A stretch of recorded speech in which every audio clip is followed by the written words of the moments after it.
So welcome back everyone from lunch. Great to see that so many have survived the lunch and have returned to the room. Thanks a lot, Daniela, for the introduction, for the commission to host us here, for the interesting interventions in the panel sessions this morning. This morning was with a focus on the working groups and the different verticals they cover and the policy umbrella. Now this session is more on the cross and the beneficiaries. You got some indications this morning already from Juran, from Norwegian Crystals. And for that, I would like to invite the first set of speakers and interventioners on stage, which is first Diego Pavia, CEO of EIT InnoEnergy. Then there is two colleagues from the Commission, which is Ewelina and Andrea from DG CLIMA and DG ENER.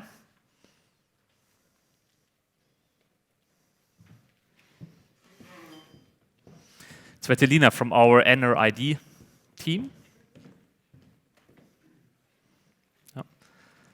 And finally, Felice, whom we saw as a speaker already this morning, who came and joined on short notice because one speaker dropped at last minute for private reasons. Alex, the gentleman who started very early this morning, missed his flight, took a flight via Munich, and still came, CEO of X1 Wind. And Pierluca Merola, policy officer from DG ENER, expert on energy efficiency. Welcome. Okay, so with this, Diego, could I invite you up on stage for your presentation?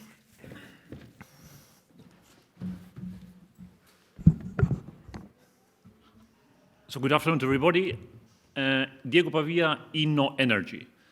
So my pitch is going to be about the lessons learned of being in this field for the last 12 years. That is investing in clean tech and supporting from very early stage into mature industrial champions in Europe. So just a few lines on those lessons learned upon which they are based, and then again the slides supporting those lessons learned. So we were born in 2010, we're a private company. Today we have a portfolio of 180 equity positions in clean tech, most of them in Europe. Those 180, they came the early days in our portfolio when they were just a PowerPoint. Today, we have 3 unicorns. For you to know, in the world, there are 31 unicorns. So 3 of them have been nurtured within Europe. And most of those 180, and especially those 3, they are CapEx heavy. They are CapEx hungry.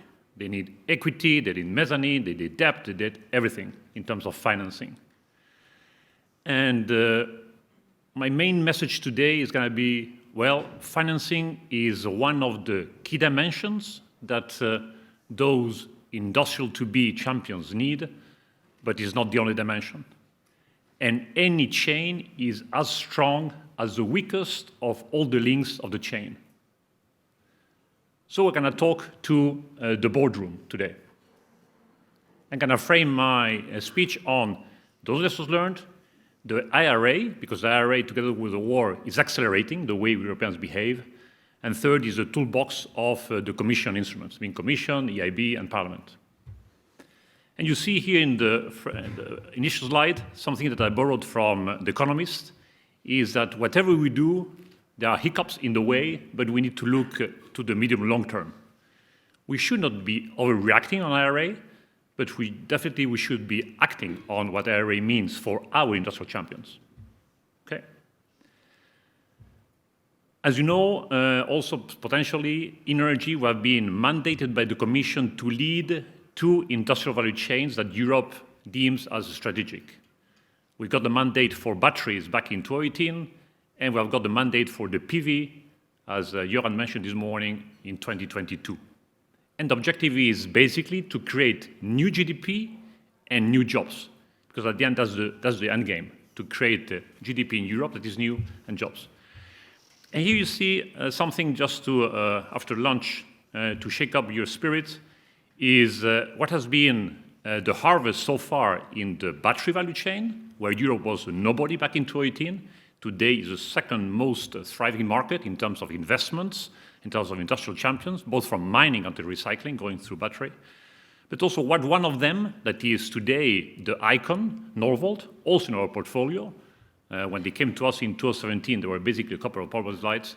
Today, the last round was $10 billion in June 2021. Well, that's the evolution of Norvolt. That once the IRA was published in August, then Norvolt rethinks whether their new investment that will be Norvolt Drei would be in Germany or not.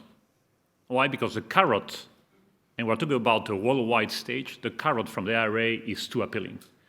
And you also see that the new chairman, coming from S.p.A, the new German chairman of Norvolt, says the same. We have to react. So again, our industrial champions are rethinking their industrial strategy. And we as Europeans, we have to react so they think European mainly and not other economies. Because at the end, it's about GDP and growth and jobs in Europe.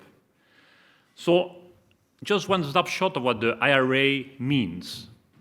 And I've only taken 3 value chains here, hydrogen, batteries, and PV. In the States, if you do hydrogen, I only take the support for production. Again, as you know, in Europe we have support schemes for many things, but not for production, for OPEX. Just to do 1 kilo of green hydrogen is roughly $6, €6. Well, in the IRA, you will be getting 3. That's a tremendous bottom line impact. So you, as an industrialist, where would you set up your next site to do green hydrogen? The second is batteries. Well, Peter, if I take Peter as the CEO of Norvolt, he might be getting $1.7 billion per year to produce batteries in the States. And that's a scheme that lasts until 2035. So now, since our shareholders we know, so we are considering to also go there. I mean, any boardroom with a 1.7 bottom line potential kick in will consider this. And it doesn't matter whether your batteries will be working or not. It's a production tax scheme. So you might be dumping the batteries after you produce, you'll still be getting those $35 the module. And the same with PV. So again, it's a fact. So we can bitch and moan, but it's a fact. And we have to act or react to this. Not copying, because we cannot copy, but definitely we need to put ourselves in the shoes of the CEOs and the board of those companies, where they will be investing next time to produce batteries or PV or hydrogen. In the last column, you see what are the OPEX support schemes that those 3 are getting today. Again, you are sitting in the boardroom, what you will be deciding.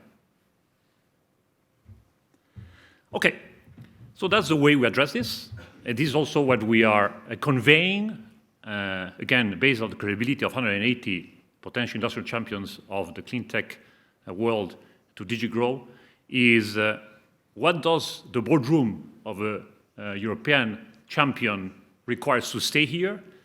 And even most importantly, what others that are not in Europe should require to get back to Europe or to start in Europe? That's the question we should be asking. And financing is just one of the dimensions. So let's talk the customer language. Let's not think of ourselves, what we can offer them. Let's think about what they need to take those right decisions and to answer those questions properly. And we go to the key dimensions that any boardroom will be deciding upon. And you see on the top left corner, the financial related ones. That is CapEx support and OPEX support. Well, CapEx support in Europe, we have plentyfold. OPEX support, we have none. Only we have seen that DigiComp is evolving since November in being a bit more open and realistic about how Europe should be acting in terms of state aid. But you see many other bubbles, and as I said before, any case is as strong as the weakest of the links, as the weakest of those bubbles. So if I am, again, the board of any industry is deciding where to set up my next industrial site, where to create jobs, where to create GDP, I will be analyzing all those dimensions.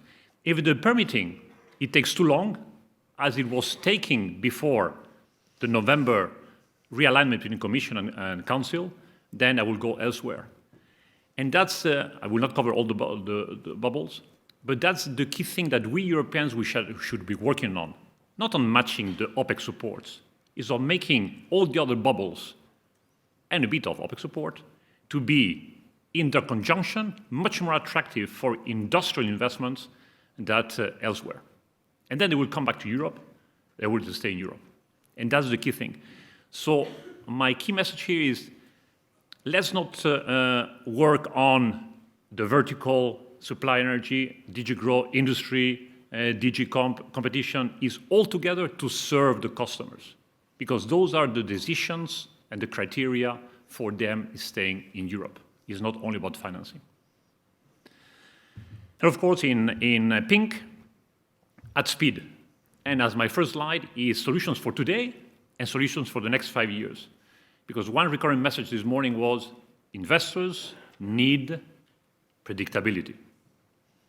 And those bubbles, I said, is not only for the boardroom. Any private investor, and also this morning the message was clear, the public money is a good signal, but it doesn't solve the challenge.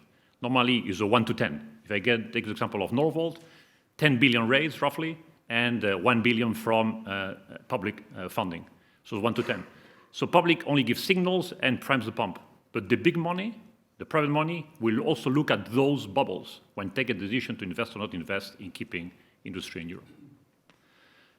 And you can see on the right side of your screen is how it affects what matters for those investors is those P&L and balance sheet. So my last slide, some reflections. The EU business case was unmatchable up to the last year.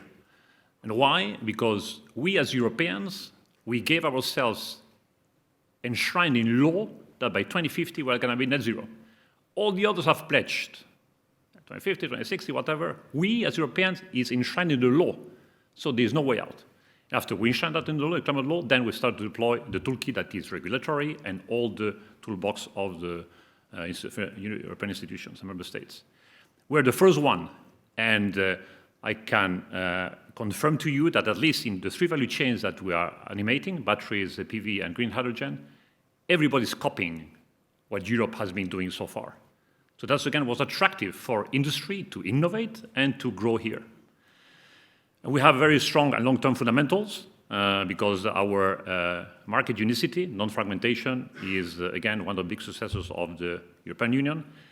And so far, those deltas have been able to hedge the more financial attractiveness of other markets.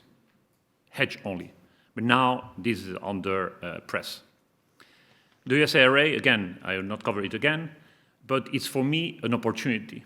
And then my concluding message is we have a toolbox that is good enough, but it needs to be implemented at speed, like, by the way, we did with permitting. So in 1 month, Council and member states and Commission agreed to reduce to maximum 2 years permitting for any RES deployment.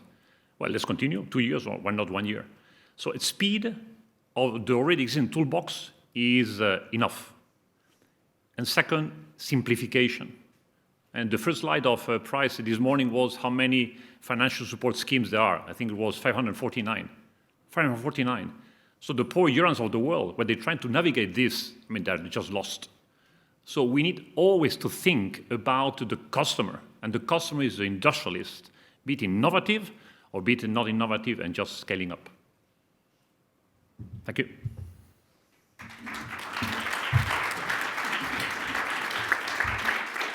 Thank you very much, Diego, for this view on support instruments or support dimensions. You mentioned the customer and the challenge in navigating the landscape, which actually brings us to the next slide, which is a depiction of the various EU-level support schemes, some of them mapped across maturity, so it's a means to help potential beneficiaries to identify what is available to them. And I'm very glad to have 2 people on stage today, which is Ewelina and Andrea, which are speaking on behalf of 2 of the instruments which are depicted here, Horizon Europe, which is Andrea, and the Innovation Fund, which is Ewelina. And I would say with that, hand over to you. Andrea, Policy Officer at DG ENER. Good afternoon to everyone. My name is Andrea Hercsuth. I'm working at DG ENER B5, dealing with competitiveness, innovation of energy technologies. And I'm going to have a very short highlight on Horizon Europe. Horizon Europe, as you know, is the framework program, the 7-year framework program on research and innovation of the European Union. It started in 21 and runs up to 27. It has a quite complicated, complex structure, and in this program, we are financing quite different projects and approaches. So there is Pillar 1 with a very low TRL levels, and where we are supporting the European Research Council, infrastructures, and the Marie Skłodowska-Curie actions, which take about 1/4 of the whole budget of the program. Then Pillar 2 is the higher maturity level for the technologies, where we focus on global challenges and organize the work in 6 clusters. And actually my intervention is focusing on Cluster 5, which is dealing with climate, energy, and transport, and has a 15 billion budget for the 7 years of the program. And then there is also the 3rd pillar with the Innovative Europe part, some 13% of the whole budget, having elements like the very important European Innovation Council, of which I think you will learn at a later stage. So coming to Cluster 5 and what is being done in energy and climate and transport specifically, we have just adopted the work program for 23-24 last December, and this work program for the 2 years is dedicating 2 destinations. Destination 3 on energy supply and Destination 4 on energy demand to energy matters. However, there are also other parts like the cross-cutting solutions with the batteries partnership with important input also to energy technology financing. And of course, Destination 5 and 6 covering transport areas has also a very important energy dimension. Because in reality, as we are organized in this cluster, the transport demand part of energy is inside these destinations. So very importantly, if you look at the figures, you will see that in this cluster, 43 and 9, so over 50% goes to those 2 destinations that are to energy supply and energy demand directly, plus all the other areas that I have explained, covering batteries, covering the transport.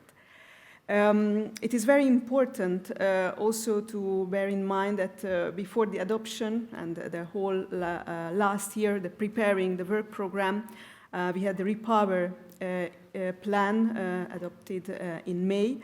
And we tried also to take into account those priorities, even if we are talking about very different time scale. These are research projects that will start in 1-2 years' time, will run for 3, 4, even 5 years. So their results will deliver much later on. However, whatever is planned and is put as objective for Repower EU, this is just a milestone in time. And for the long-term strategy, all the lines that are signaled here, we have to continue working. So therefore, there has been very important emphasis to put flagships on renewable valleys, to support hydrogen production, which is not inside this work program because it is dealt by the institutional partnership of clean hydrogen with a separate budget. But of course, these are all elements we are trying to support and even accelerate and increase support in these fields. So both renewable energy financing, energy efficiency savings in buildings, in industry, in transport, and also the diversification, mainly thinking about renewable resources, and of course not forgetting what we need to invest into the grid and innovate into the grid to accommodate those higher share of variable renewables. And not to least to mention also storage. So these are the dimensions. If we look at cluster 5, and just a last quick slide on what is happening after a project ends. And I understand I couldn't follow, unfortunately, the discussions in the morning, but you were talking about the gaps in the maturity scale. That we are producing intellectual property, good ideas, but then before it gets to the market, it is somehow lost, and there are needs to follow up. So what we are trying to do from Horizon Europe to help those projects to go ahead, because some of them are from big companies, participation of very big companies, which have no difficulty to follow then the development, but others are from small and medium-sized enterprises, and there an additional support might be needed. So we have a Horizon Results platform where projects on a voluntary basis may put their project results in search of investors, collaborations, or business angels transferring IPR. They're related to this, however, it's a separate event. We are also planning this year a pitching event of the most successful projects in the field of transport, energy, and also including Euratom. It will be an event in May, probably the 23rd of May, where those very successful projects will present their results in search of investors. And last but not least, I would like to also mention the link with the Innovation Fund, and that would, I think, also give us the continuation to Ewelina to expand on that topic further. So in Horizon Europe, what we are trying to see and encourage projects to consider during the project development further application to the Innovation Fund. Therefore, several topics in the renewable energy and batteries areas have the requirement to also prepare exploitation plans to help them to participate further on the other program. And there will be a workshop on the 8th of February related to that. Thank you for your attention. Thank you very much, Andrea. And Ewelina, I immediately would have a question to you as regards the exploitation. What would you ask from the project supported by Andrea to put in these exploitation plans? Straight away, should I take it? Okay. Yeah. Does it work already? Yes, okay. Good afternoon. Thank you for this question. Indeed, the idea of synergies, and not only talking about it, but making it happen, is very dear to us. So we put some asks in the project, in the topics descriptions on the horizon to indeed think about next steps. So what we were thinking is already next steps after research, meaning commercialization. So thinking already about building the business plan and thinking about next sources of financing. Because that already puts some discipline into organization of the development of the project, about concrete implementation, and also preparing for the already Innovation Fund applications. We thought about counting the possibility of the GHG abatement already with the Innovation Fund methodology that we sometimes hear is complex, but yet very exhaustive. So rather than do it twice, first on a stage of research with one methodology, and then second, when applying to Innovation Fund, just do it once in the same methodology. So all of that to gear for the next steps. Okay, and I guess this is, I leave the mic here. This is great great introduction to my presentation.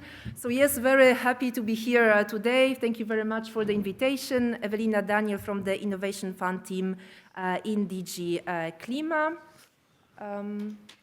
Yes, just that we all start from the same page, a quick reminder on the Innovation Fund. One of those many instruments that you calculated the number earlier today, but the one which has a very specific focus. This is innovation. This is first of a kind, second of a kind deployment, so very high TRL levels just before or for the first time commercializing. I will talk in my last slides about the next steps, how this perspective will evolve. Definitely, there has to be a gap, financial gap, when a new low-carbon product that the project is about is competing with the current established fossil one. So we had the first call for projects in 2020. The legal basis was made only in 2019. So we could just sit and see how the program, how we fare, but we already, with the third call, make improvements, and we think about new ways of granting the support. Of course, the objective is avoidance of the emissions, and I will have some round numbers to present to you, boosting competitiveness. The financing of the Innovation Fund, it is 100% from the ETS carbon market. Some 5% of the allowances which are auctioned are earmarked as revenue of the Innovation Fund. This will change after the ETS revision, on which we just got a political agreement. There are 4 sectors of focus that may seem pretty narrow to you, but when you look in details of those sectors, actually that covers most of the needed decarbonization technologies. So we have energy-intensive industries, exactly those which are covered by the ETS obligation, by the carbon market. We have renewables, which are solution, of course, for the power sector. We have energy storage, likewise going hand in hand with renewables. And we have carbon capture, use, and storage. Results achieved so far. Like I say, we are a young program, but we already have something to be proud of. So when you take all the projects that we have awarded so far, we have 200 million tons of CO2 equivalent reduction, abatement that will happen over 10 years. This is very, very high number. We have 70 projects. Let me just remind that we have calls for proposals for large-scale projects and for the small-scale projects, whereas the number of these large projects is smaller. Then each time that we have a call for proposal for small ones, we have some 30, 40 projects awarded. We are largely oversubscribed, 750 proposals altogether for the past calls. This number is fluctuating. The biggest interest was for the first call, when it was absolutely brand new tool, a new opportunity on the horizon. Now I think projects understand better what this program is targeting and what is needed to make a successful application. And so far, we awarded 3 billion euros worth of grants. Now, what's going on now based on this experience so far? We have new call for large-scale projects. It was launched in November. We have 3 billion budget for this call. Why such a big budget?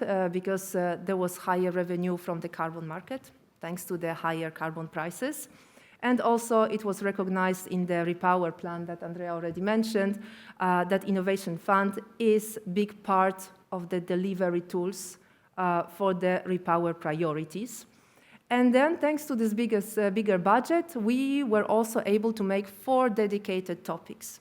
So far, Innovation Fund was really bottom-up. We have the sectors which are eligible, and then we look for the best projects across all of those fields. Now we have 4 topics where projects compete against each other and where they have budget ring-fenced. And one of these topics is, no surprise, if you read the Repower plan, is hydrogen. So we see so far from the info days, from the contacts with stakeholders, from the questions we receive on the help desk, we see very big interest in this new call. We hope that we will have excellent projects to award. While we innovate, while we increase the budgets, we do all kinds of arrangements also to streamline our procedures. Some things remain constant. We want to have stability for the applicants. So we still have 5 award criteria. They are actually enshrined in our legislative document, in our legal basis. Degree of innovation being the very first one. If project is not innovative, we stop evaluation right there.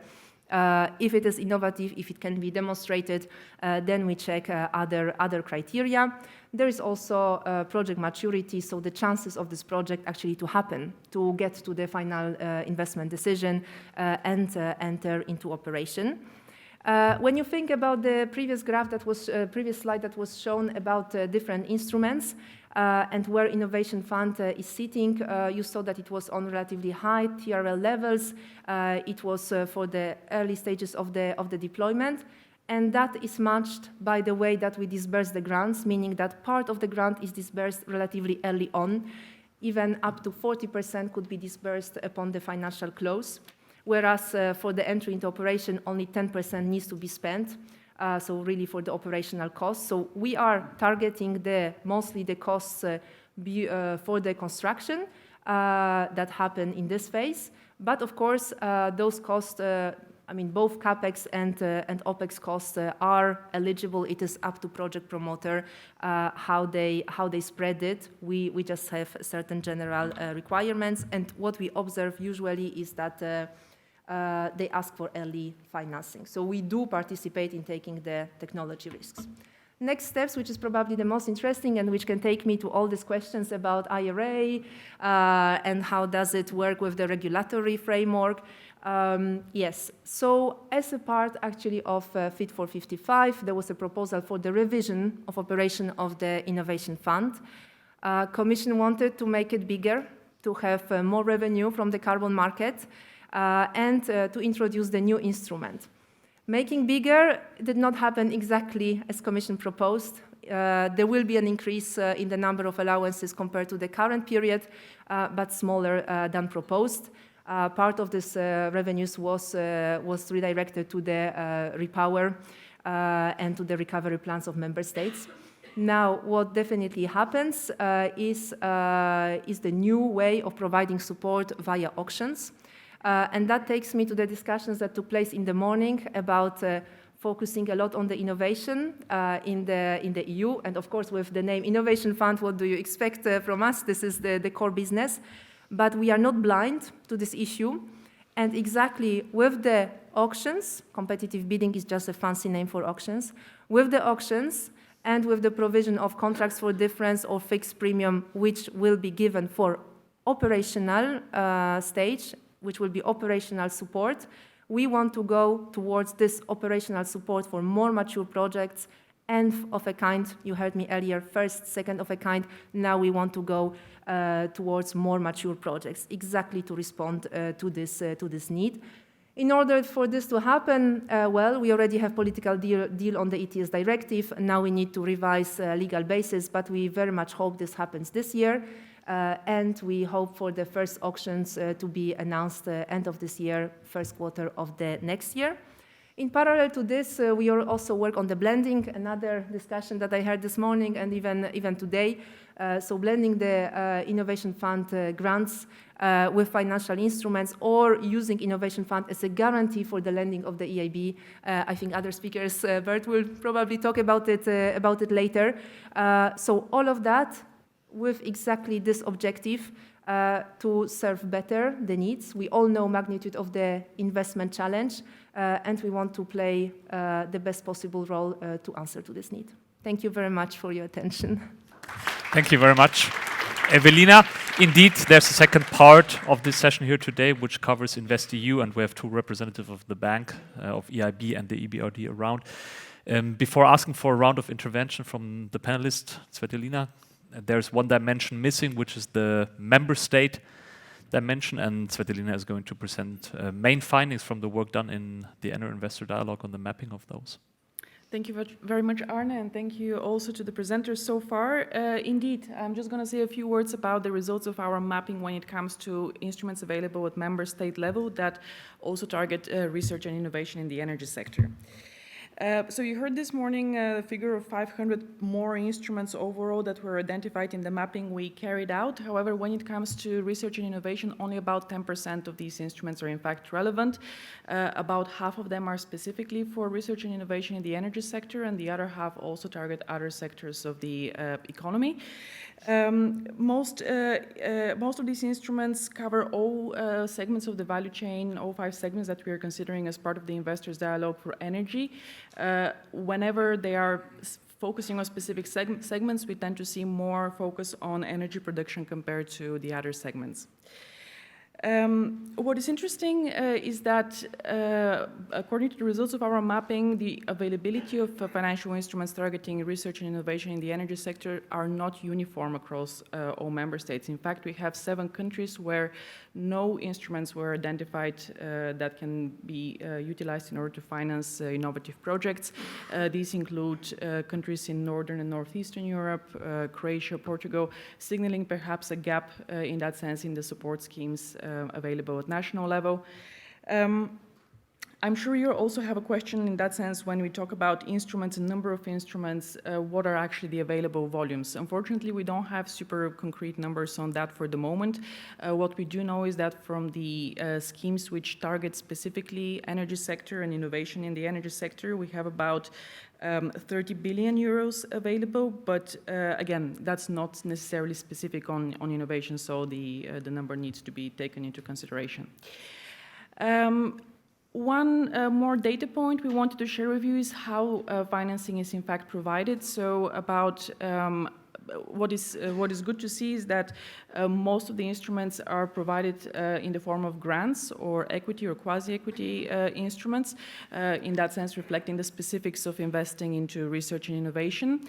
We also found that most instruments are technology neutral, in the sense that they're available to any type of technology in the energy sector.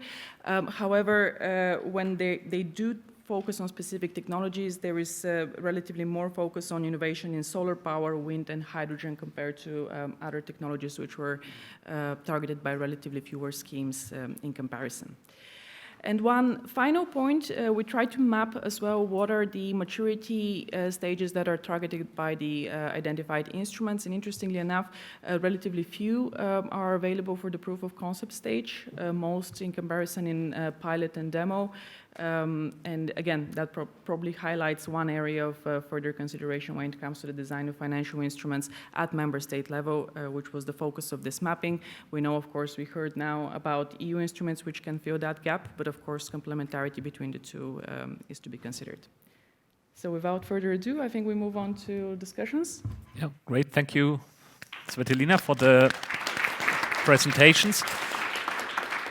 Moving on to some on-spot reactions. We have 3 representatives here today on stage, which is Felice from Cassa di Depositi e Prestiti from Italy, Alex Raventos, the CEO of X1 Wind, a startup in offshore wind, and Pierluca, a policy officer from DG ENER, expert on energy efficiency. Before opening the floor to questions from the panel, maybe 30 seconds reaction on your main takeaway from what you heard, how it resonates, if you have any experience with those instruments, what they were. May I start with you, Felice? Sure, so thank you. My first reaction is that I see that the European institutions are doing a lot to really bridge this valley of debt, commercialization valley of debt. So I was happy to see that many programs are covering different TRL level. I still think that probably there are 2 things on which we should do more. You have been speaking about synergies, and I believe it's first of all important creating synergies also with the financial institutions. So making sure that they are more involved in financing, at least partially, these projects. So, who does the application is also more familiar with the dealing with a private investor. And the second thing is about trying to reduce the red tape and making it easier for market player to apply for these programs. We all know that the Innovation Fund is not the easiest to prepare an application for, but we also heard from startups, for instance, that preparing an application for European Innovation Council always require the help of an external consultant if you really want to increase your chance to succeed. So probably these are the two main messages. Try to create within the scheme you have more interaction with the financial institutions and try to make the application process easier for all market operators. I think especially the considerations on red tape, even a grant is not free money, but it's a very nice handover to Alex, I would say, for your intervention. Because I think it's a fair statement to say that for X1 Wind, the system has offered support when it was required, right? Yeah, can you hear me? Yeah. Good. So yeah, thanks for the invitation, and also thanks for the European Commission ENERGY as well for your support during these years. We're very grateful of your support. Just to give you in 20 seconds a bit of our background and experience with funding a mechanism, we've been successful in some of the ones that were shown before. In particular, at the very early stage on what was originally called the SME instrument, stage 1, which was a very small amount, but it helped us really set up the company. Then ENERGY as an equity investor in our company at the very early stage, and then through the Horizon Europe, and now the Horizon 2020, and now the Horizon Europe on the pilot phase, also through grants. And I think also relevant what you mentioned about the EAC fund, it's a different, for those of you who are not so familiar, it's a different kind of mechanism. It has a grant part, but also a blended option with equity, which was also very useful for us to be able to close our last investment round. So very grateful for those. I think in relation to the value of data in our case, so we're also very capex intensive. We're developing floating wind technology. And so far, the mechanisms that we've seen have helped us really into the small scale or part scale pilot phase. But when you're moving to commercial scale pilots in floating wind, you're talking about tens or hundreds of millions. Now, the Horizon Europe, grants a little bit. The grants are not enough to accomplish those. This is an example right now. We got 16 million euros, which is very helpful, but it's not, it's maybe 40% or 30% of the total capex.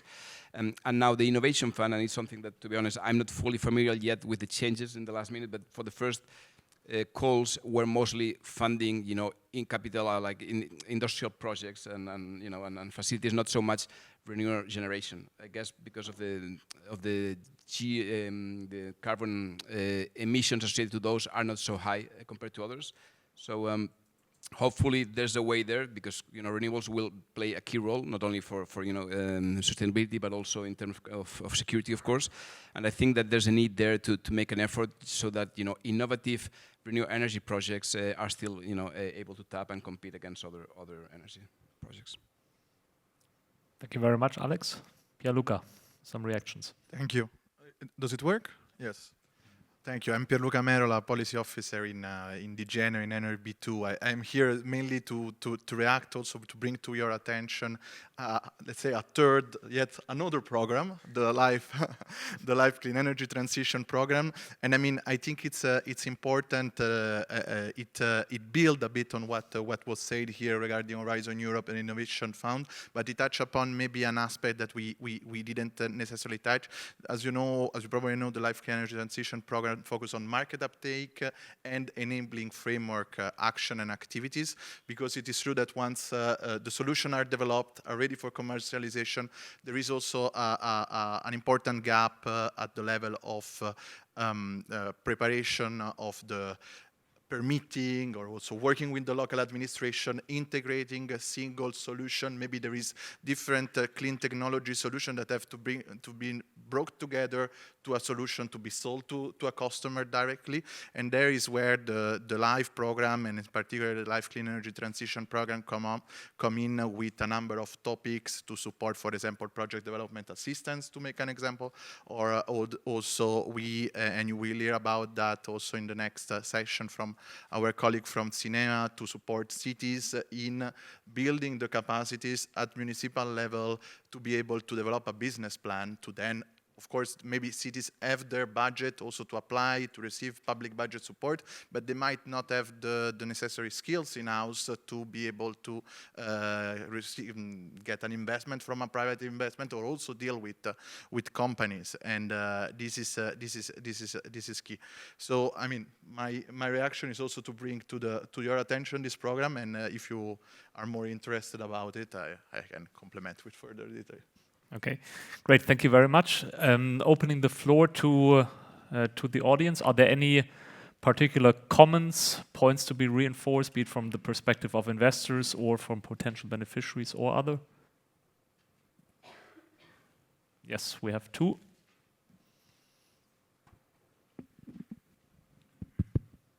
Thank you. François Dassa from EDF. I had a question because I was thinking about the IEA report on net zero emissions, and they emphasize the fact that if we really want to get real about net zero by 2050, there's a need to at least double the public R&D funding on innovation. Is this something that you have in mind, or in the perspective of both investors and especially the Commission? Because I've not seen in the figures the dynamics and the prospects. Thank you. Is there anyone who wants to react on spot? If not, yep, Diego. Amy. For ENERGY, these 50% of the technologies that will bring us to 2050 do not exist today. That is the main claim from the IEA. We contest. We believe that today we have most of the technology that we needed to make 80% of the journey. And that, I think, is a good message. It's a good message to everybody, to industry, to investors, to the citizen, that is not tomorrow, mañana in Spanish, mañana, it's today. That we are able by 2030, again, to make the snowball going down the slope and reaching the 2050 goals much earlier, if you ask us. Today, as I said, we are sitting on 180 portfolio companies in all the main CO2 abatement sectors, and we see tremendous abatements today already in industrial scale happening. So my answer to these 50% is no. We have already what we need. Well, we need, of course, I mean, R&D money out of the big pot is just a tiny fraction. But R&D is to fund new R&D. And again, what I'm contesting is that today we are missing 50% of the technologies that we need to reach the goals. Okay, thank you, Diego. Amy, there was a question from you. Thank you very much. Thank you for the presentations. I have 3 comments. Firstly, on synergies. Obviously, with the new funding program from 2021, there's much more emphasis on combining funding schemes for large-scale projects, which in principle is very good, and we welcome this move. However, it's creating a lot of uncertainty with regards to state aid. So we're not sure, in my company, BeNeLux, but also talking to different stakeholders across Europe, when I've been asking for their views on it, they've also mentioned that they're also struggling with this issue. We want to comply with state aid rules, but we're still not sure if we have to comply with maximum intervention rates, for example. So I think whilst this is a great initiative, we desperately need also guidance to ensure that we can all comply with state aid rules. The second point I wanted to make was, I mean, we've heard it throughout the day that energy projects in general, they are planned years in advance. And a lot of funding schemes almost require you to be ready to go, especially with Innovation Fund. We would like to see perhaps there's more support, I think, needed, and financial support for technical assistance. So really assisting perhaps new applicants or SMEs to develop the scale of project that is needed to go on to apply for large-scale investment funding. we see the initiatives, for example, JASPERS from the EIB, but this is not financial technical assistance, but very, very, very helpful scheme. I'd like to also promote Ewelina here, also a very, very professional and well-organized and interesting scheme from the EIB. So again, I think this is also missing. And my third point is also, I feel, I touched upon it this morning, there's some project areas are at the moment not finding their home really in the funding schemes. I mean, district heating, I think, is one of them. Because for CEF-Energie, you have to have relevance for a second member state. And then for the Innovation Fund, obviously, we have the CO2 avoidance. Although I have to say, I have to welcome the recent geothermal project, which was funded. We were pleased to see that. And I think that that some areas just aren't nicely fitting into some of the objectives of the funding schemes, especially infrastructure projects. Horizon Europe, again, we can only charge depreciation rates, and we heard today how capital costs and infrastructure costs are really, really important in getting energy projects implemented. So this year, it would be great as part of the general discussions on the EU budget if we can look at some of these areas which are super important but aren't quite meeting any objectives of the EU funding programs. Thank you.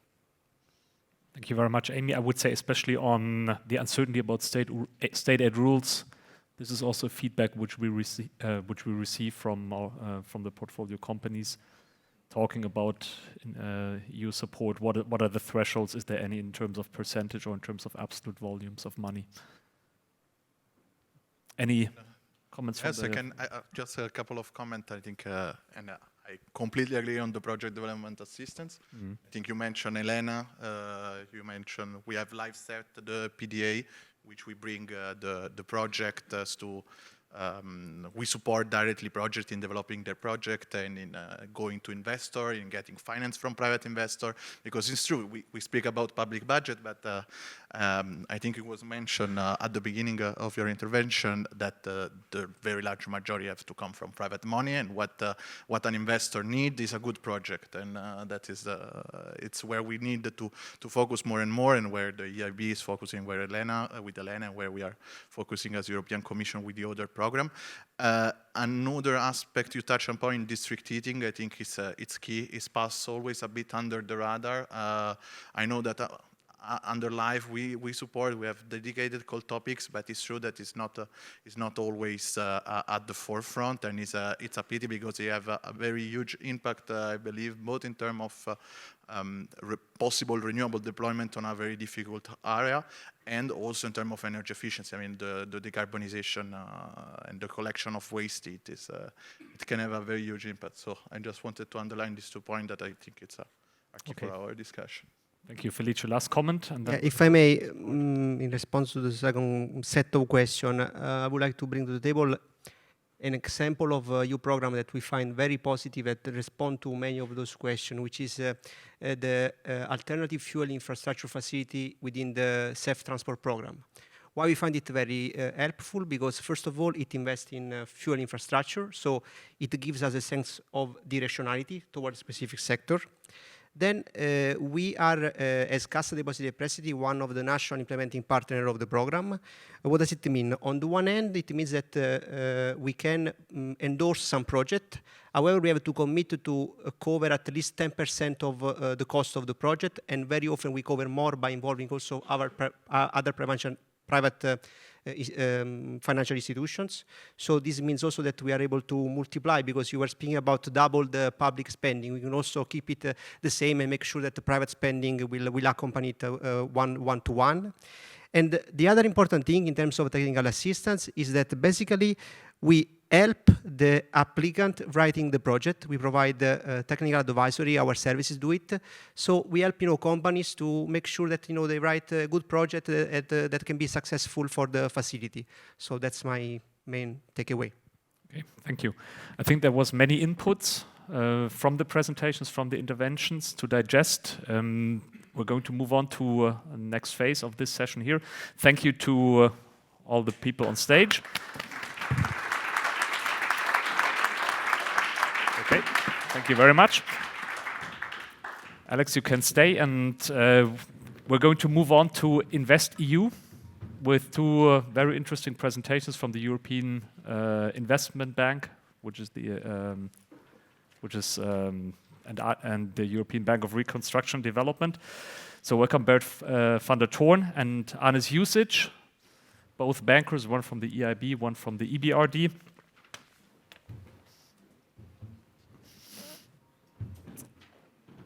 And you're first.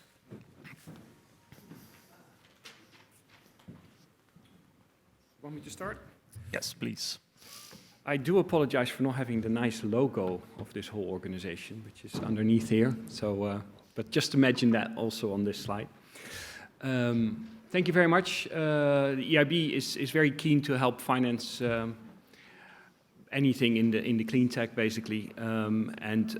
We have a special thematic impact finance department where we work actually with InvestEU and in the past with various other funds from the Commission to really get the transition going. Now, let me see if I can get this next. Yeah. As this is a rather generic slide, what we basically say we do action for climate thematic impact finance, active, yeah, which kind of covers it. We want to be active in this respect. We've done a lot of projects and made a lot of disbursements. But I guess the key here is that we do them in the right kind of subsectors from your point of view. And these are the sectors where we really are quite active and which are covered under InvestEU coverage. So really energy, transportation, circular economy, bioeconomy, and other low carbon solutions. So what we actually do, and I think this gives you a good example, but like mentioned in the previous panel, it's really bridging the valley of death. And what is the valley of death? From our opinion, what we are trying to cover is like, well, you have your initial phase where family and friends are helping you to start your venture. Then there's a real big scala of grants, of course, that you saw that's available to get you started. And then you do your first equity round. But then reaching commercial bank lending is still very far away. And we, as a bank, with InvestEU support, are trying to bridge that gap, which otherwise will not be covered, or will be covered, but it will take a lot longer. And as we all know, the energy transition needs speed. Yeah. So what we provide is really venture debt. What is venture debt? It's in between commercial debt and equity. So basically, it looks like a debt, but it has a certain equity kicker if things go well, because of course the portfolio of what we do has to still kind of balance out, so the Commission is not losing too much money. So it's truly those kind of things that we do. It has rather long tenor. The size is what we say is between 7.5 and 75 million. It's not really set in stone. And of course, for the effectiveness of what we do, we try to kind of make the size manageable, but also kind of large enough to make sure that the limited amount of officers we have can do as many projects or large amounts that we can do. So, bridging this valley of death, basically it gives a lot of benefits. I think one of the things is that we are not equity, so basically we do not interfere, we do not dilute, and as a result, a company can grow faster and then tap the market again, as opposed to being diluted by us. We also have a list of when you are eligible and when not. And I think it's important, of course, for instance, that it's located in the EU, or in future, whichever countries are part of the InvestEU scheme. Like, for instance, Norway. We hope we will see them quite soon again. So let me kind of show you how it works for us, because basically we are there to help the projects and therefore the capex to be established, and we can do whatever is eligible up to 50%. So another 50% has to be either that equity we talked about already, or grants, or other financing instruments that you can maybe get from national promoters. So in that respect, I think there's a lot of things that will help you to finance. Now, red tape. It was talked about 2 seconds ago, and it's always kind of an image thing. I used to work at the EBRD, and also red tape was always the concern people had about financial institutions. Now, yes, we are potentially slower than a commercial bank, because it's not a plain vanilla product that we necessarily do, and we have a certain kind of standards that we have to meet. Irrespective, we do feel we need to be quicker as we can. So what we try to do is really make very clear what you need to have before you enter. Yeah, so because otherwise you have a long period until you've met those criteria, and then we make that process afterwards as short as possible. Just to give you an idea, the KPIs of our management, yeah, have a reduction of the time to approval in their KPIs. So that's truly something that hasn't been there before, and I think it will help us to get even more agile and quicker to get to our clients to where they need to be to get this transition going as quickly as possible. So thanks to InvestEU, we can do this, yeah, and I'm quite hopeful that we will grow this portfolio, and the moment we are kind of finished with whatever is allocated to us, we get top-ups to make it even more effective. So those were my more than 5 minutes, so I presume EBRD's turn now. Yes, that will be next. Thank you very much, Bert, for those very open and fair words. Very good to see the benefit to the beneficiaries and the customers being so clearly reflected. Thanks a lot for sharing that. Turning over to Arne from the EBRD, which has only signed up for the guarantees under InvestEU in December. One of the sectors to benefit from it is energy, Arne, which is actually your sector. So the floor is yours on the EBRD and InvestEU guarantee. Super.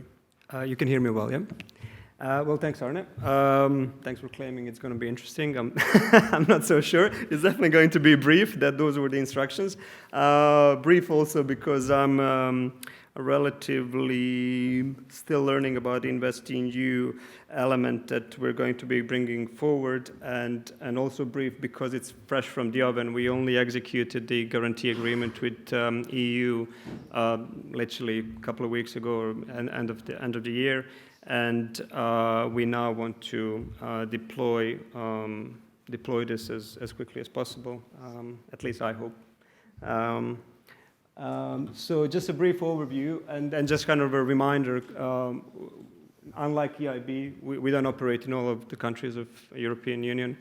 We operate in 12 countries of the European Union, which are indicated here on the map and also listed. What we have agreed with the EU is an envelope of 450 million guarantee. It's a relatively simple product. It's a first loss guarantee to EBRD. The idea is also to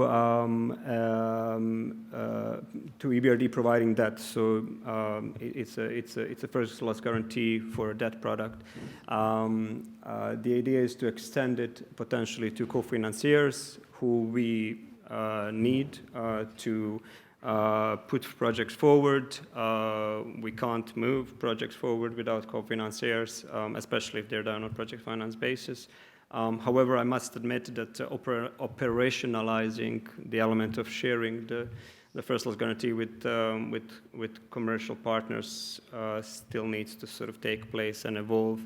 So immediately, the guarantee will mainly be for the benefit of the EBRD debt, but indirectly, obviously, for the projects that we would like to support under the InvestEU. I didn't put particular numbers on the general. So basically, there are two financial products, but they're both first loss guarantees and 4 thematic windows. I didn't put particular numbers on general debt and thematic. There are 2 thresholds around basically the guarantee is meant to cover. Under general debt, I can say, but not necessarily write it, not to give the wrong incentive to people, that around 20% is meant to be covered through the guarantee. And then through high risk or this thematic product, potentially up to 50 and a little bit higher percentage of that could be covered. The guarantee could also is meant to be covering up to 50% of total project costs, and a maximum amount of guarantee is 150 million. However, I do not think that's ever going to be reached in the context of this initial phase. I expect that the guarantee levels and the projects will be of smaller size that this product will support. It's a 5-year window, but as I said, we hope to deploy it quickly. Moving on. So obviously there are some criteria that need to be met. I do hope, and I'm not going to spend too much time on this slide, but I do hope that we're going to have some leeway in these of how they're interpreted. And I'm going to quickly move on to next slide to just say that basically it's a really wide range of things that the product is, or the type of project that the product is meant to support. I do expect and I hope that a lot of it will be in the conventional space at the beginning in order to address the need and the challenges that the others have spoken about earlier, which is to deploy more solutions quickly. We're witnessing, for example, a lot of hesitancy by investors, especially in certain markets, waiting on schemes to arrive to move their projects forward, and hesitancy in terms of moving projects on the basis of corporate PPAs or on a merchant basis. And I do hope that these are the initial type of projects that we can sort of immediately support. The way the guarantee is probably going to act in more simplistic ways to reduce the cost of capital for us, and therefore reduce the cost of capital for the project. And it most likely is going to be attempted at being implemented by us in that way, not to create also misalignment in the way we structure these projects with co-financiers, and directly impacting the leverage, the amount of initial equity capital that is required for the project, and so on and so forth. None of this that you see on this page is something that EBRD doesn't do already. However, as a bank, we obviously need to take care of our capital. We're a bank that has been, and it is heavily exposed directly to Ukraine, and all of our countries are indirectly heavily exposed to the Ukrainian situation, and hopefully this product can alleviate some of the concerns that our risk colleagues will have when we present projects to them, and it will enable us to tell the investors that we can move forward on a basis that makes the investment palatable to those investors, despite the high risk. And enable them to deploy those projects quickly. The immediate sort of use I could see is probably in the places like Poland, Hungary, and similar, where actually the cost of capital in the local currency is enormous for these investors to take the projects forwards, and hopefully we can play a role in advancing these projects by lowering the cost of capital via this product in those type of markets, which are also have delays in putting out new schemes, which in turn delays the investors on decision to move ahead with the projects. I'd probably leave it at that, if you don't mind. Hopefully that was informative enough, and happy to take questions. Yep. Thank you. So what I take out from the two presentations which you did is it's appreciated to have this tool in the toolbox. It's also appreciated to have the tool in the toolbox, even in the case of EIB, it's not translating into plain vanilla. So two reactions from from the stage. I would invite Tsvyatko Velikov to stage, if he's around. Yes. I was looking in the wrong direction. Welcome. Thank you. Take a seat here, please. Thank you.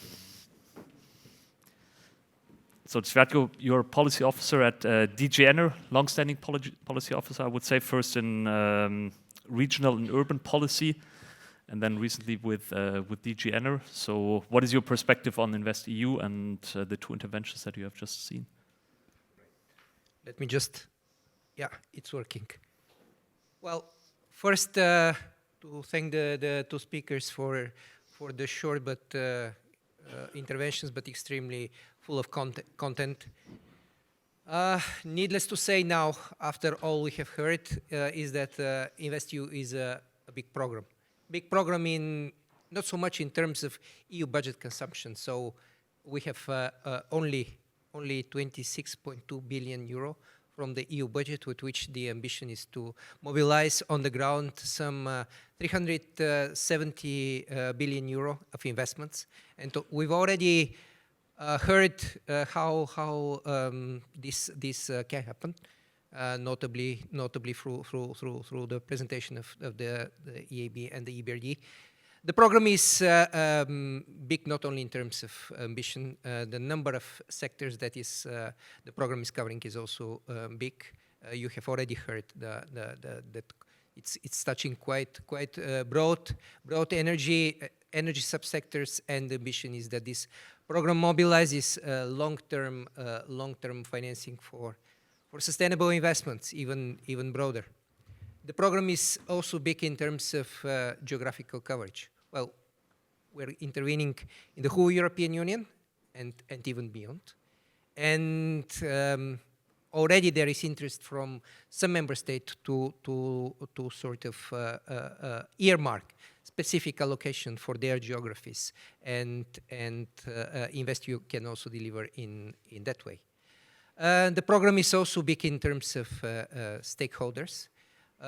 We've heard the presentation from EIB, who is the biggest implementing partner and with whom we started to work at early stage. We are looking forward to see the investments from other implementing partners, not only the EBRD, but we've signed already guarantee agreements in December also with the Northern Investment Bank. There are other guarantee agreements coming in the pipeline with the Polish BGK, with the Spanish ICO. I've been in quite interesting discussions with InvestEnergy. So investments are coming, and already during the first policy dialogue that we had in October last year, we were able to take stock of the huge volume of renewable investments done by the EIB. Roger Havenit mentioned in the first session that the sustainability guarantee, which is an EAF, a new flagship EAF product under InvestEU, is already fully consumed. So we are looking forward to see this implementation gaining speed.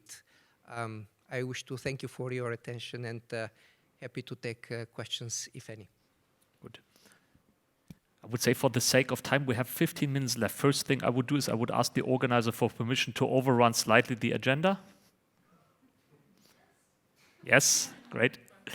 Okay, and second, I would invite on stage Jakob Ruiter, the Managing Director of the European Clean Hydrogen Acceleration Center, for a last input, and then collect questions from the audience, close off with a slight delay. Good afternoon, everybody. My name is Jakob Ruiter. Thank you, Arne, for saving the best for last. I'm talking here about what we've done so far on building companies. Can we see if we can get my slide on here? Okay, good. So Diego Pavia already mentioned it, who we are, so I'm not going to go too much detail into that, but how we got into this is that we were building or capitalizing on the success of the European Battery Alliance, where we were one of the first investors in Northvolt. Gained a lot of experience on how to build a gigafactory up there in Sweden, and then decided to do it on our own. with a handful of investors that believed that this is really a way to go in Europe to build a factory for for cells. And it was Vercor in France. And so that turned out to be a success. So what we did in Sweden, we did in time X, and Vercor, we did it in about half the time. So, so about 2 years ago, oh, does this work? Okay. No, it doesn't? Oh, there we go, thank you. So this was about at the height of the hydrogen hype, about 2 years ago, that everybody thought that, or even believed that hydrogen would solve everybody's problem, no matter what problem you have. And we were also approached by various parties, hey, you know, is this something that, what you did for the European Battery Alliance, could this also work for you for hydrogen? We gave it a little bit of thought, and basically the conclusion was no. Because we did see it a little bit differently. So first of all, we don't see hydrogen as the goal to make. I mean, why would you make hydrogen if you don't have a use for it? So that's number one. Number two, and we saw that it was mainly the incumbents that were leading this discussion, is there was a lot of talk about the price of green hydrogen. Where we also thought, well, is that really the discussion that we should have? And number three, well, we took a strategic choice to focus on green hydrogen alone. And number four, well, if you would look at all the projects that at that time were announced, that you would have to demothball all the coal-fired electricity plants just to be able to feed all the electrolyzers. So we didn't really think that was such a good idea. Nevertheless, I mean, you can use hydrogen for this, what is depicted on this slide, and that is to decarbonize hard-to-abate industries. So that is what we've started off to do. So we started to focus on fertilizers, steel, chemicals, shipping, and aviation fuels. By the way, so we already had a portfolio of hydrogen-related startups and innovations, from electrolyzer companies to users of hydrogen for seasonal storage, and also because we cover the whole value chain, also various innovations and investments in the renewable space. By the way, for this initiative, we are supported by Breakthrough Energy. We share each other's brand and are also supporting us financially. And one of the key things is that we learned, and we also used to get rid of this endless discussion about the price of green hydrogen, is that we do not care so much about this price. Why? Because we are looking for customers and end users that are willing to pay a premium for a product where green hydrogen has been used to decarbonize it. Mind you, when the H2 Green Steel, one of our first investments in this field, by the way, started, there were car manufacturers in there that saw, hey, we've been decarbonizing our drivetrain by moving from an internal combustion engine to an electric vehicle. What's our next big ticket in the CO2 footprint of our product? Well, that's the steel that they use in the vehicle. So they also, and there's two, for instance, like Scania, Mercedes-Benz, that joined very early the party of H2 Green Steel, because they didn't do this because of philanthropical reasons. No, because they saw the value of having a virtually CO2-free footprint car. So, and apparently, so there are customers out there that are willing to pay a premium. Well, that's interesting. So we made some fairly simple calculation, and this is really my favorite, is that when you take a car of about 40,000 euro, and I understand that it depends on which country you live and the taxes that you have to pay, then a few €100 more for a CO2 or almost CO2-free steel car, what does it matter? Or take another example, if you make an iPhone and you produce it in, well, let's say the United States, and I know that's not produced there, but suppose you do make it in the United States, and you fly it with a sustainable aviation fuel across the ocean, and you are able to ship, I don't know how many 100,000 iPhones in one plane. And yes, I know that sustainable aviation fuel made by green hydrogen is about 5 to 6 or sometimes 10 times even more expensive. But on one iPhone, how much does it cost? extra. Nothing. A few cents maybe. And then companies like Apple, they are willing to pay the premium. So, building on that notion and that strategic direction that we took, we did not do so much more technological innovation, because that's our core business, and supporting that and specifically de-risking it. So what is our core business? Well, yes, we are very early stage investors, but why are we willing to take on such a risk? Because we're able to de-risk it, and in such a way that it becomes attractive also for other investors. But in this particular case, where we start to build companies, is not so much the technological innovation, but more the innovation, business model innovation, where we bring the parties along the supply and value chain together. We have them join the party to make a new company with a pre-seed equity investment. We hire the CEO, we teach him or her everything we know about, in this case, hydrogen or steel, and then that person builds the company. And then while it goes, and while we do our job to de-risk it, new investors, they jump in and help to build the company. Our first one, but certainly not the last one, and I will be happy to announce that within a few weeks we'll be announcing the second one in this field, which will be a green fertilizer plant. This is our first. It was done last year. It is a green iron plant in the south of France.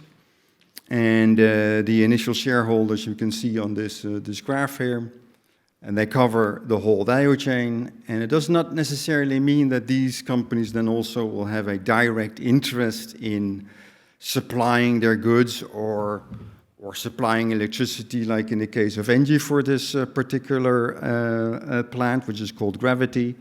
No, but they will, of course, invest in this company and take an interest in the success of this company. So, for instance, ENGIE can help us negotiate a PPA.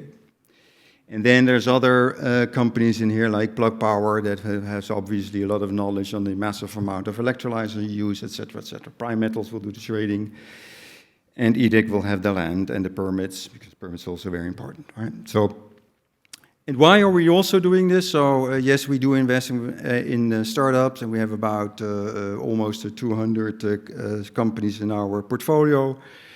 But these companies, so we do not announce projects, we build companies. And these are the companies that are really going to be the CO2 killer. CO2 killer, for instance, in this case, it will be 4 million tons of a year of CO2 abated. We make 2 million tons of green iron, and then the total investment will be 2.1 billion. We'll also create jobs and prosperity to the region that we're doing this. How we actually started was to look at projects. And there I must say that this is just for information only, we have not invested in one single project yet. And so we teamed up last year with DG Grow, and they saw the same. Hey, look, we see all these announcements of projects coming along, but not so much is happening. Why is that? So we said, okay, well, maybe we should do a joint call then and see if we can do whatever we're good at, and that is de-risking and speeding up of those projects. So we announced a call, and we had the companies, or all those that were affiliated with the European Clean Hydrogen Alliance, give the opportunity to pitch their project to us. And then through a stage-gated approach, because we did not want to scare everybody off right from the start. And also we tried to help and give support to those projects that came to us. We ended up at the end of the day with 6 reasonably okay projects. So we screened them on technical maturity, attractivity to investors, TRL level, land, permits, whatever you need to launch successfully a project. And still today we have not been able to engage in one. And also I think and since I'm here today in Brussels, I think it would be good, because it takes an enormous amount of effort to bring those projects to a level of maturity such that even very risk non-averse companies like us are willing to invest in it. We've seen projects with PowerPoints, and it was literally just a PowerPoint and valued themselves at 100 million. I'm sorry, I mean, no, if there's no land and no permit, no technical viability, then I can understand that there's very little appetite for those companies to be invested in. But I do see the potential. However, that requires a lot of manpower, a lot of effort, and a lot of hard work to bring them to that level. So a lot of been talking about technological innovation, and yes, I definitely see the benefit of investing in that because we're also in that field. But it would also be good if we find some sort of an instrument to support those projects. And then the last comment I would like to make is that we also see quite a lot of funding going to the incumbents. And yes, I mean, those should be helped to decarbonize their own business. Nevertheless, I mean, you should also look at those challengers like Gravity or the one where we're going to announce soon, and then after that we're going to be announcing one on sustainable aviation fuel. They are also in need of quite a lot of funding, and I have not seen any appetite or funding instrument there yet. All right, thank you for your attention. Thank you very much, Jakob. So with 3 official minutes to go, any reactions from the stage here, be it on InvestEU, be it on the approach to company building in green hydrogen?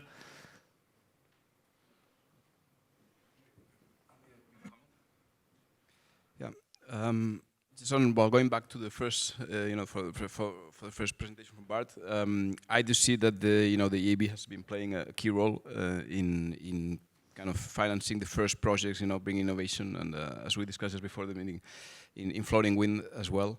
I do see, however, that it needs to be maintained over time.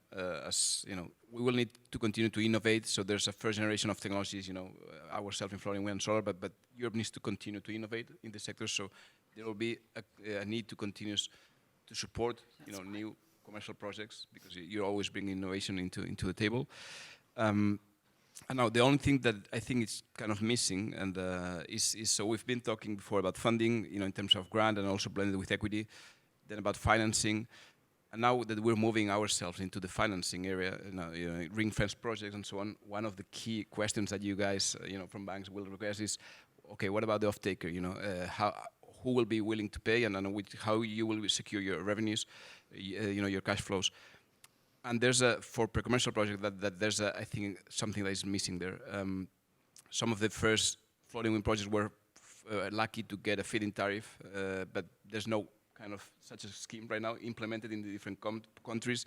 Some of the countries, even as we mentioned before, or it was mentioned before, do not allow to combine, you know, feed-in tariff with public funding, and it's going to play a key role in securing the financing for those projects. So I don't know if maybe you know more probably than me, and if or anyone at the table can make any comment about that. Yeah. Well, if it's project finance, then of course we need full offtake, the whole works. Yeah. But then your pricing will be very nice. Yeah. And you get good tenors, and actually commercial banks will be quite willing to step on board as well. So what I was talking about was the project finance stage, where you may have some offtake, but not covering the whole kind of like revenue stream you need to pay the debt. But at least there is indication in the market that there is a demand for this product, yeah, because we don't want to kind of like go in too deep. But quite clearly, this venture debt product we're talking about is not expecting you to be fully ring-fenced as to contracts, etc. So I hope that answers your question. Okay, any questions from the audience? 1? 2? Any more? Yes, so if you could please present yourself quickly and ask the question.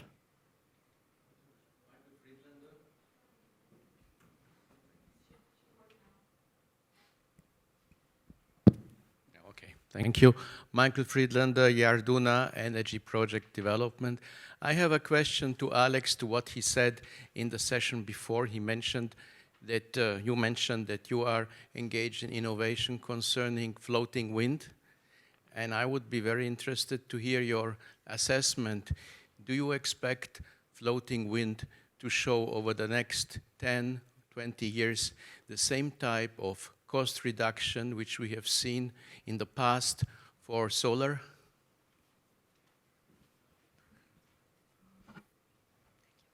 Yeah, that's a good question, and I mean, I can give you my opinion, but of course it will be wrong over time. But we have seen already a dramatic cost reduction in floating wind from the first projects to the first commercial pre-commercial projects. You know, the point as well, it was the first pilot projects were pretty expensive, but solar as well, right? So we were talking about maybe 15 years ago about solar, you know, 6 million euros per megawatt installed. Right now, you know, has dramatically reduced. It is true that floating wind, because you're talking about steel, you know, steel construction and so on, there's, you know, less kind of high technology involved about it that may, you know, cause, you know, more difficulty to reduce costs, but at the other time, it's more scalable as well. No? So it's not only about the price, it's also a matter of scalability. And floating wind, if you're able to make something which is competitive in price, and in some of the regions, actually, you don't have, you know, very good solar resource neither. So I think there will be a combination of those, but we will see, at least in our case, you know, by bringing innovation, pretty steep cost reduction that could bring at least to the same levels as we have solar and onshore wind today.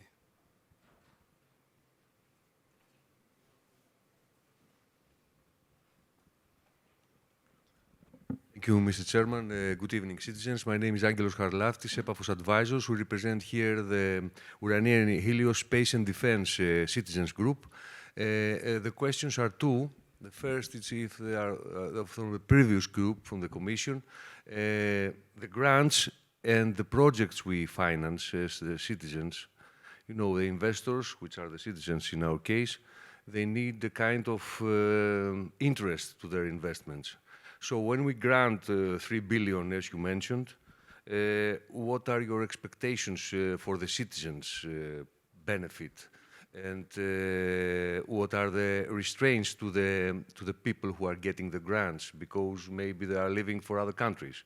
And second, recently the Commission signed an agreement of cooperation with the Japanese, who we know they are very good on the hydrogen things. What are our expectations from such a cooperation? Are we going to have any kind of benefit? Thank you very much. Thank you very much for those questions. I think those were directed in the direction of the Commission. Is anyone picking up immediately? I think 3 billion was mentioned, so I feel here.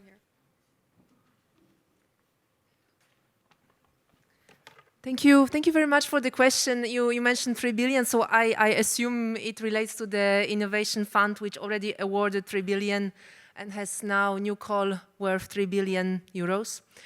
For the citizens, well, first of all, we expect that they will benefit from clean energy transition, that they will see this clean energy transition, that this climate neutrality will be achieved.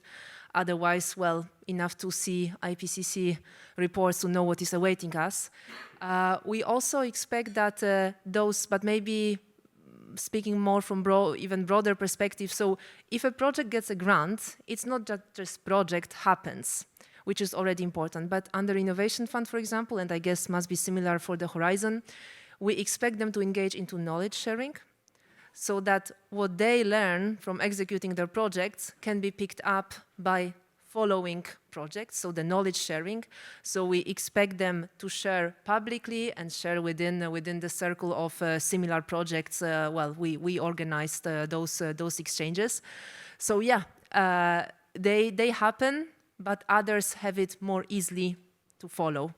I would put it like that, and then what I mentioned before, transition happens. We avoid the worst of the disaster. I think this is what we should aim for. Andrea, yeah. Maybe I just add some words also on that. So, following Ewelina's comment, also the Horizon Europe projects have to have a wider dissemination, and the knowledge sharing, of course, is with open science in Horizon Europe is a very important element. Of course, there is also the benefit that those projects can be replicated, and so the technology will be wider available as an additional benefit. And I was also thinking about concrete Horizon Europe projects that are targeting energy communities. So there are energy community projects as well, which is more targeting citizens. And at the former panel, there was a question about public R&I increase, and I missed to answer because we had a very short time, but maybe I just get the opportunity that I have the micro. As I told you, the Horizon Europe and also the other programs, European programs, have this 7-year framework. So somehow the budget is set in stone, agreed by member states, parliament, and the overall budget, I don't expect huge differentiations or deviations from what has been planned. However, smaller changes of focus could be expected because we have also the strategic plan. So we had a strategic plan for the first 4 years, covering the first 4 years, and now we have started to work on the second strategic plan for Horizon Europe, covering the period of 25-27. And I would like to also invite you to comment on that, because there is a public consultation open until, I think, mid-February, certainly open right now, to comment on the second strategic plan for Horizon Europe. And as you were talking about R&D, public investment or public financing, I would also say a word, and we are from DG Energy, I think, very hardly working on that, that we have to see also the broader picture. Public financing is European financing, but also the member state financing. And there, the picture is very puzzled. We saw the presentation between the different member states. So there is a lot to improve overall, and in certain cases, certainly a lot to improve. And this is something we would really like to engage through the SET plan. There is a revamp of the SET plan this year with member states also to increase that.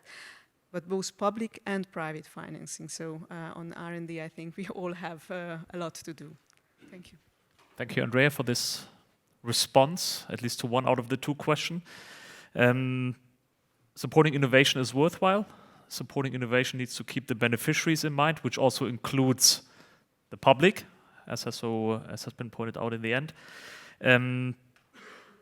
Synergies are on top of the agenda, starting from exploitation plans to integrated approaches along the value chain, and speed, with expectations, with some realistic experience, but I think shared across all the audience here. I would invite everyone to continue discussion at the coffee break, which is starting now, and which I hope will not be shortened by the overrun of this session. Thank you very much.